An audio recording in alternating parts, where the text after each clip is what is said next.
There is a town in America where a solid house, roof, walls, a yard, sells for less than a used car.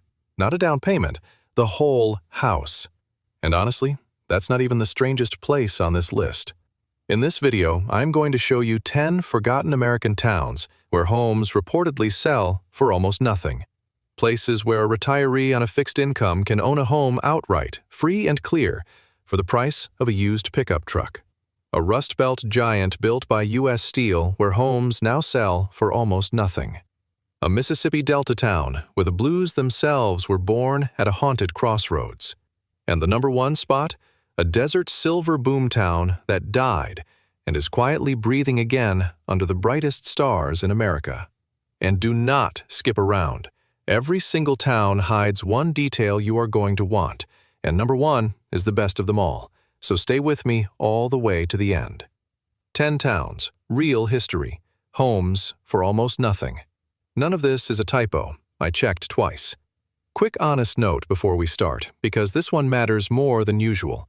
This is general information, not financial advice, and these are faded towns, places that lost their industry and their crowds. So do your homework on jobs, healthcare, and safety before you ever pack a box. Prices and conditions vary block by block, so verify every number for yourself before you move. Here is the honest frame for the whole video. These towns faded for a reason. The mills closed, the railroads moved on, the young people left. But for a retiree who owns the home outright and brings their own income with them, faded and cheap can quietly mean something the rest of America forgot how to afford. Freedom. True ownership. A home that is yours, with no landlord and no mortgage. Just go in with your eyes wide open. Subscribe if you want the America a fixed income can actually still own. The forgotten towns nobody on cable television will ever tell you about. 10 forgotten towns. Let's count it down. Number 10. Bessemer, Alabama. Back in 1887, a wild-eyed industrialist named Henry de Bardeleben looked out over the red dirt hills south of Birmingham, saw iron ore and coal and limestone all sitting practically on top of each other, and decided he would build an entire city to smelt it. He named it Bessemer, after the steelmaking process itself, and called it the Marvel City, because for a while it really was a marvel. Furnaces roaring day and night, money pouring in, a boomtown clawed straight out of the Alabama clay. Then the steel industry that built it slowly died. The furnaces went cold, and the Marvel City faded into a quiet, forgotten suburb of a bigger town that moved on without it. And that fade is exactly why it opens our list, because in Bessemer today, modest homes reportedly sell for a small fraction of the national average, some for genuinely tiny numbers, the kind of price that sounds like a misprint. For a retiree who owns it outright, that is a paid-off roof for almost nothing. The texture here is deep south and green, mild winters where snow is a rumor, hot, humid summers, and old brick architecture from the boom days still standing downtown. And here is the real advantage you cannot ignore. Bessemer sits right on the edge of Birmingham, so major hospitals, an airport, and big city shopping are a short drive away, which solves the single biggest problem most cheap towns have. The iron heritage is everywhere, in the old hall of history and the rail lines that still cut through town. But be honest with yourself about the trade-off, because this is a faded industrial town, not a postcard. Parts of it struggle. The old economy never fully came back, and you will want to look hard at specific neighborhoods, not just the price tag. For the right buyer, though, someone who wants a cheap, paid-off home with a real city's hospitals 15 minutes away, Bessemer is a genuinely smart open to this list. Pro. Astonishingly cheap homes with a major city's services right next door. Con. It is a faded mill town with a weak local economy, so you buy by the neighborhood, carefully. Next, a quiet Great Plains town that holds the very first piece of land America ever gave away for free. Number 9. Beatrice, Nebraska.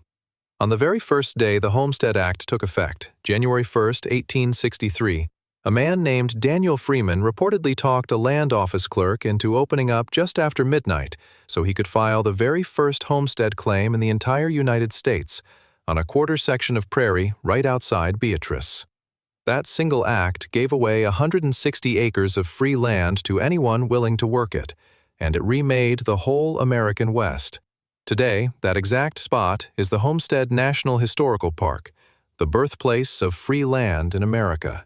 And there is something almost poetic about that, because more than a century and a half later, Beatrice is once again one of the places where a home can be had for almost nothing. The town got bypassed as the big highways and the big cities pulled population away, and as it emptied out, home prices fell to levels that feel impossible to anyone who has shopped for a house lately. Modest homes here reportedly sell well below the national average, a paid-off house on a quiet, plain street for a fraction of what you would pay almost anywhere else.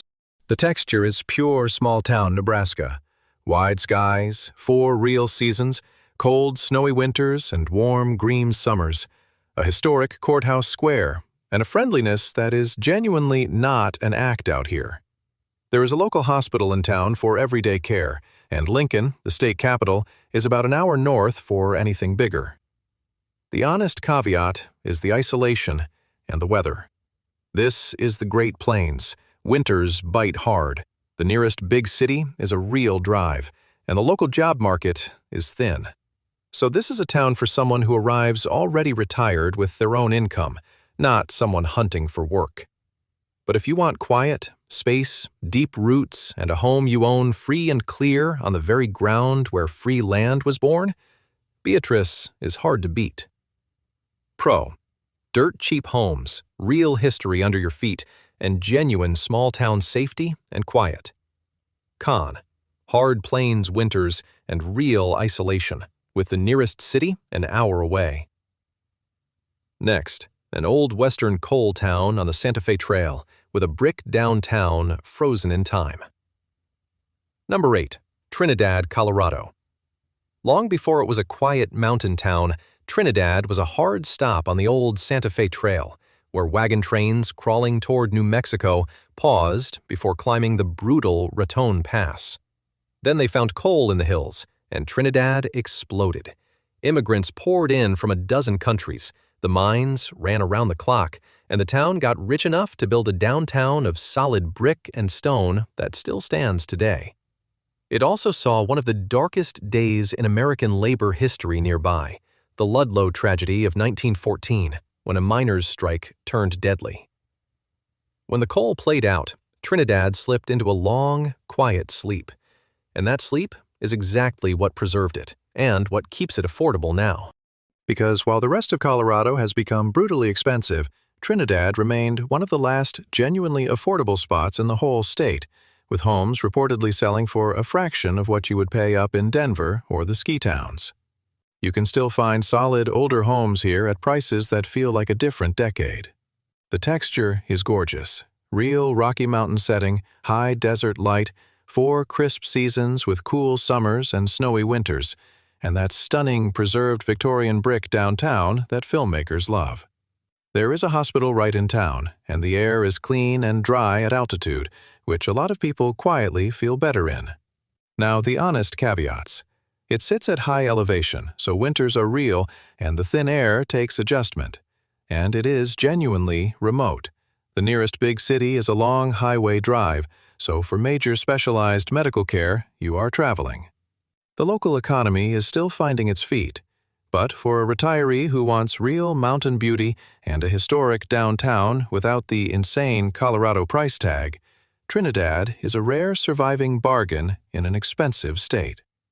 Pro: real Rocky Mountain setting and a preserved historic downtown at a fraction of Colorado prices. Con: high altitude, hard winters, and real remoteness from big city medical care.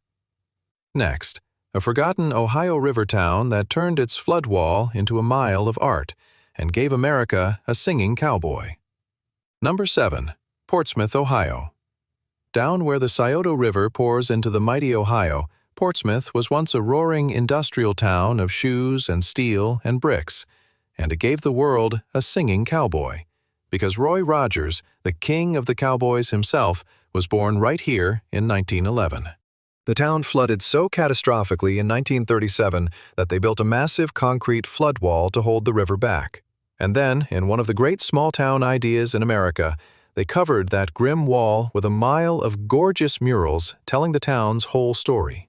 But the factories closed, the population emptied out, and Portsmouth became one of those forgotten river towns the interstate forgot. Which is exactly why it is so cheap now. Home prices in Portsmouth reportedly sit among the lowest in Ohio, with modest houses selling for numbers that genuinely shock people from the coasts. A paid-off home here can cost less than a single year of big city rent. The texture is classic Ohio river country, green rolling hills, 4 full seasons, that beautiful muraled riverfront, a walkable old downtown with grand crumbling architecture, and a local hospital in town. The river itself is the whole personality of the place, wide and slow and constant. The honest part, Portsmouth has been through hard times, including a well-documented struggle with the opioid crisis, and the local economy is still climbing back, so you research neighborhoods carefully and you go in clear-eyed. It is a real town with real wounds. But for the price of almost nothing, you get a home on a historic river, surrounded by art and rolling hills, with cities like Columbus and Cincinnati each within a couple of hours. For a careful buyer, the value is undeniable. Pro: some of the cheapest homes in Ohio on a beautiful muraled riverfront with real character. Con: a town still recovering from hard economic and social struggles, so buy carefully and locally. Next, the iconic Rust Belt giant U.S. Steel, built from nothing, the town that gave the world Michael Jackson. Number 6. Gary, Indiana. In 1906, the United States Steel Corporation, the biggest company on Earth at the time, needed a place to build the largest steel mill in the world. So it simply created a city from scratch on the sandy shore of Lake Michigan and named it after its chairman, Albert Gary. For decades, Gary was a powerhouse, tens of thousands of workers, a downtown that rivaled Chicago's, and in 1958, in a tiny house on Jackson Street, it gave the world Michael Jackson and the Jackson family. Then the steel industry collapsed, the jobs vanished, and Gary became the most famous symbol of the Rust Belt in America. Emptied streets, abandoned grandeur, and homes that the world walked away from. And that collapse is why Gary is on this list. Because here, homes reportedly sell for almost nothing, some for just a few $1,000s, the kind of prices that make national headlines. For a buyer willing to look hard and choose carefully, true ownership here costs less than almost anywhere in America. The texture is striking and complicated. Lake Michigan beaches and national lakeshore dunes right there. The ghostly beauty of old churches and theaters, and Chicago itself just 40 minutes away by train or car, with all of its world-class hospitals and jobs and culture. That big city access is the secret weapon most people miss. But I will be completely straight with you, because this is the most cautioned town on the list.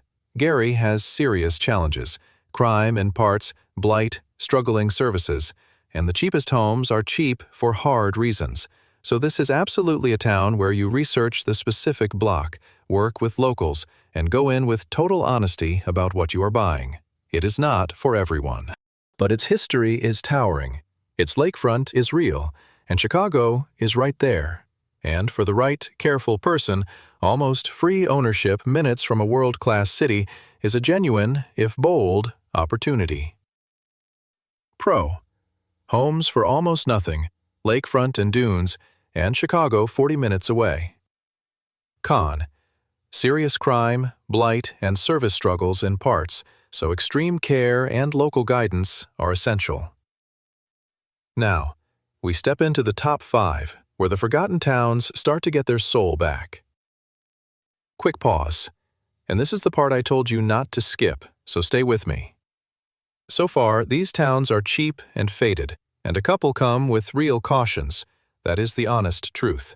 But these last 5 still have real soul, real history, and a few of them are quietly coming back to life, which changes everything about what your money buys. Number 1 is the one insiders are actually watching right now, a town that died and is breathing again. Top 5. Here we go. Number 5. Deming, New Mexico. When the railroad's last spike was driven here in 1881, joining the second transcontinental rail line in the country, Deming was supposed to become a great western metropolis. They even named it after the railroad magnate's wife and dreamed of a desert empire. The boom never quite arrived, the great city never came, and Deming settled into a quiet, high desert town beneath the jagged Florida mountains, famous now mostly to the rockhounds who come to dig for agates and quartz in the surrounding hills. And that quiet, overlooked feeling is exactly what keeps it one of the cheapest places to live in the entire Southwest. Deming consistently carries one of the lowest costs of living in New Mexico, with modest homes and desert lots reportedly selling for a fraction of national prices. True ownership in the wide-open desert for almost nothing. The texture is pure high desert magic. 300-plus days of sunshine, bone-dry air that arthritic joints quietly love, mild winters, and big star-filled skies, and those dramatic mountains on the horizon. It is a haven for snowbirds and RV folks. The produce is cheap, and there is a hospital in town for everyday needs. The honest caveats are distance and services. This is rural New Mexico, so for major specialized medical care, you're driving to Las Cruces about an hour east, and the summers bring real desert heat. The local economy is modest, but for someone who wants warm, dry, wide-open desert living, dark skies full of stars, and a paid-off home for almost nothing, Deming delivers a kind of freedom that is getting genuinely hard to find. Pro: rock-bottom cost of living, endless sunshine and dry air, and big desert skies.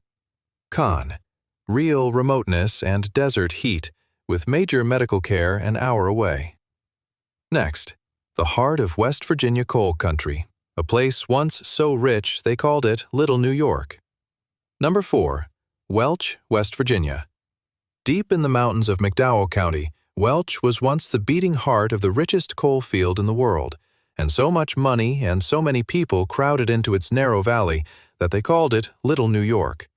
It was reportedly the first town in America to build a municipal parking building, because the streets simply could not hold all the cars of all the miners getting rich on coal. For a moment, this remote mountain town was one of the most prosperous places in the country. Then the coal industry mechanized and collapsed. McDowell County lost most of its population, and Welch became one of the most striking symbols of Appalachian decline, and one of the cheapest places to own a home in all of America. Homes in Welch reportedly sell for almost nothing, full mountain houses for the price of a used car, because so many sit empty in a county that emptied out. For true ownership, there may be no cheaper spot in the eastern United States. The texture is dramatic Appalachian beauty, steep green mountains, a river winding through the narrow valley, 4 real seasons with blazing falls and snowy winters, and old stone and brick downtown buildings from the boom days. The community that remains is tight, proud, and deeply rooted.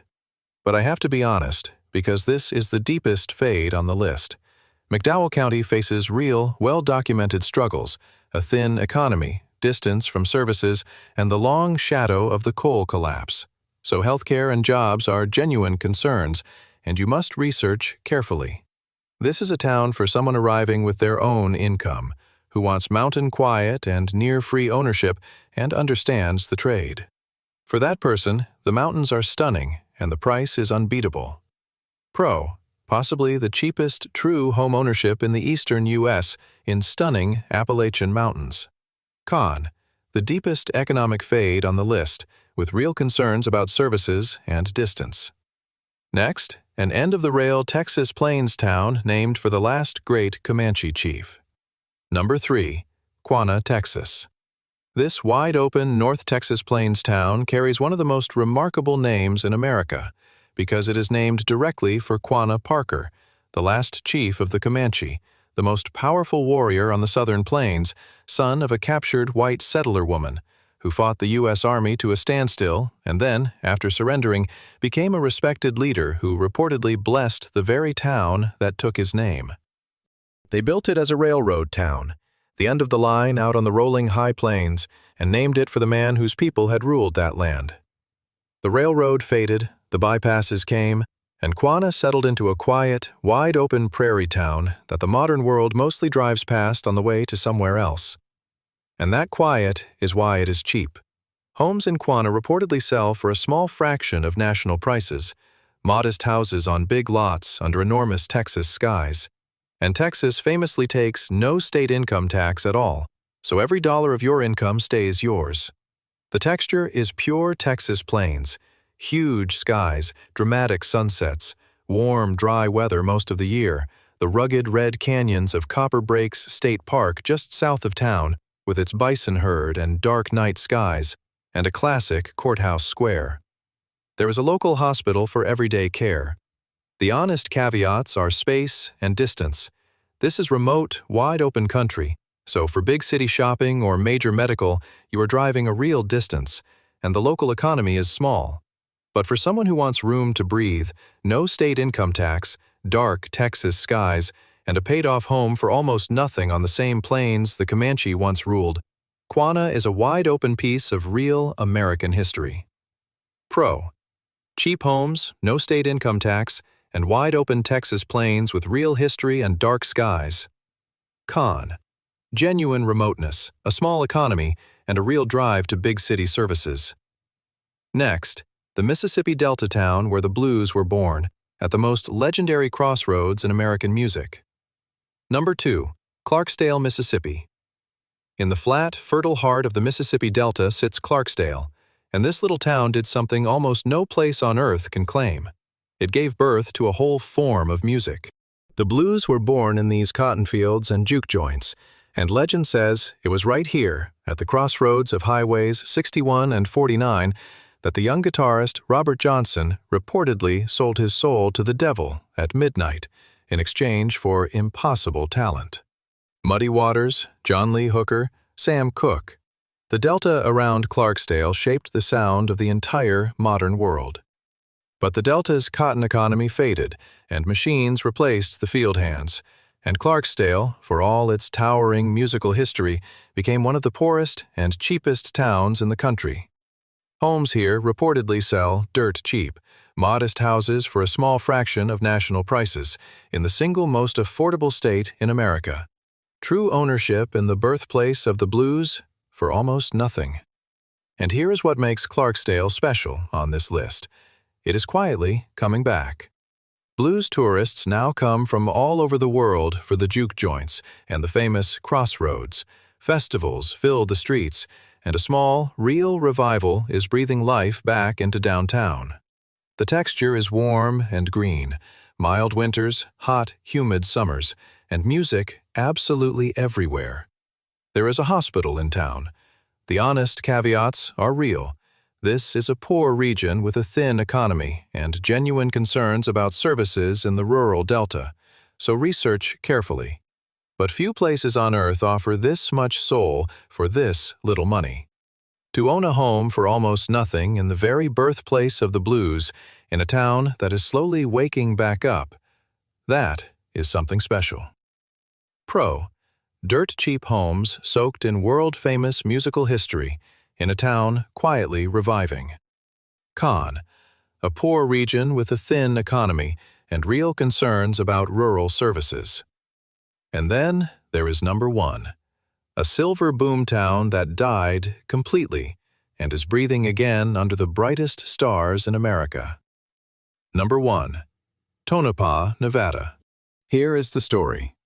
In 1900, a prospector named Jim Butler was chasing a stray burro across the empty high desert of central Nevada, picked up a rock to throw at it in frustration, and that rock turned out to be loaded with silver, one of the richest strikes in the history of the American West. Almost overnight, Tonopah exploded into a roaring boomtown of thousands, with the grand Mizpah Hotel rising 5 stories out of the desert.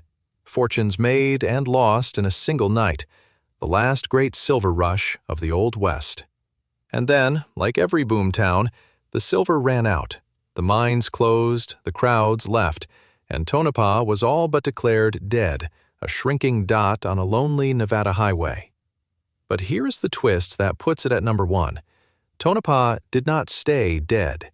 It is genuinely coming back, and it is still cheap. with modest homes reportedly selling for a fraction of national prices, and Nevada takes no state income tax at all, so your whole income stays yours. And what brought it back is the sky. Because Tonopah sits so far from any city light, it has been named one of the very best stargazing spots in all of America, a famous dark sky destination where the Milky Way blazes overhead so bright it casts a shadow. People now drive for hours just to sleep at the haunted old Mizpah and stand under those stars. The texture is pure high desert west, dry, clean air, cool nights, big silence, and that perfectly preserved boomtown Main Street climbing the hill. The honest caveats are the real ones. This is remote, genuinely remote, so for major medical care, you are traveling a long way, and the winters at altitude are cold. But think about what is actually on offer here. A real silver boomtown of the Old West, frozen in time, coming back to life, under the brightest stars in America. And you can own a piece of it, free and clear, for almost nothing. Pro: cheap homes, no state income tax, jaw-dropping dark skies, and a real Old West town coming back to life. Con: genuinely remote, with a long drive to major medical care and cold, high desert winters. A town that died and is breathing again, where for the price of a used car you can own a piece of the real American West and fall asleep every night under more stars than most people see in a lifetime. That is not just cheap. That is a second chance.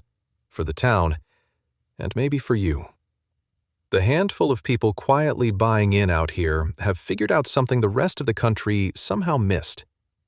So there it is, a Rust Belt giant minutes from Chicago, an Appalachian coal town for the price of a used car, brick downtowns frozen in boomtown time, Delta crossroads where the blues were born, and a silver boomtown coming back to life under the brightest stars in America.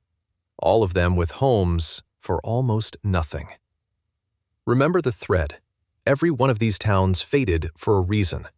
But for a retiree who owns the home outright and brings their own income, faded and cheap can quietly mean true ownership. A home that is finally, completely yours. So tell me down in the comments, could you live in a forgotten town to own your home free and clear? Which of these 10 would you actually do it for? And here is your reason to come back. Next week, I am going to show you the 13 states that still reach right into your Social Security check and tax it, and whether yours is one of them. You do not want to miss that one.